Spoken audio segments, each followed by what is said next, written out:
Fond for You. Written by Just Thinking Drabbles. Read by Arashi. Hubert was made for the shadows. He thrived in them. He found pleasure in the silent solace that it brought. Nothing but darkness hid the blood and dark magic staining his hands so well, after all. He was familiar with it, and most days it brought him great comfort. However, his husband Ferdinand was the opposite. He came to life in the sunlight, and the sun in turn seemed drawn to him, almost like a distant admirer, kissing the hand of its affection reverently. The golden evening light agreed with Ferdinand most. It caught in his long waves of amber hair, and practically sparkled as he walked. It somehow made the tresses even more soft-looking than they did before, and Hubert always felt the urge to run his fingers through them. It was in the evening that shadow and sunlight met too, often crafting a mix of the two upon a dresstia that held a sort of inviting aspect to it.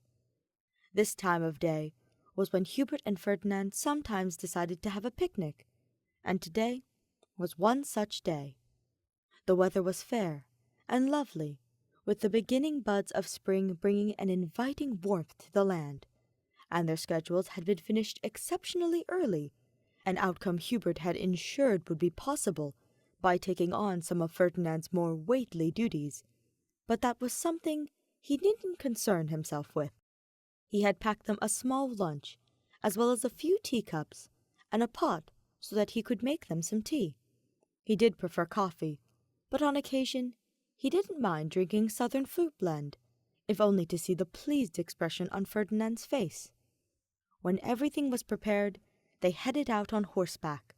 Their destination was a small lake near the capital that was surrounded by overgrown fields of flowers and trees whose leaves hung overhead in the summer-time to create the most welcoming shade. They talked as they rode along about silly little things, like how their day went, and what sort of gossip Ferdinand might have heard from Dorothea, or the new book Bernadetta had told Hubert she was writing. When things would grow into a comfortable silence, Ferdinand would hum, the tune soft and familiar, and Hubert was instantly eased by it. He would, on occasion, find himself humming along, though if Ferdinand noticed, he didn't mention it. When they arrived at the lake, Ferdinand tied their horses to a nearby tree to keep them from wandering too far off, and Hubert set up their picnic. It consisted of a few sweet treats, some bread and cheeses, and, of course, the tea. All of it was picked at a few times, but nearly forgotten, as they became too engrossed in their conversation.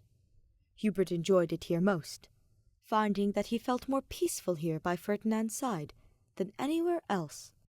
When they were here, and away from the prying eyes of the castle, they could sit as close as they wanted, and kiss and touch each other as many times as they pleased. It was Ferdinand's favorite thing to do too, and he could tell from the many kisses he stole from his lips, and the ones he placed upon his neck. Hubert's favorite part of all of this, though, was when Ferdinand would eventually fall asleep. He laid on Hubert's lap, and his eyes drifted shut as he felt his husband's ungloved fingers run through his hair gently. It was always an accident, but it was well deserved, and he never dared wake him. Whenever his light snoring mixed with the gentle rush of water nearby and the distant chirping of birds, Hubert felt a sense of warmth blossom in his chest. The fondness he felt for his darling in moments such as these were unrivaled, and he wished nothing more than to stay here forever as he held him. Time would not be merciful, of course. Eventually, this moment would fade, and he would need to return to the shadows. But for now, he was content, happy, and that was enough for him.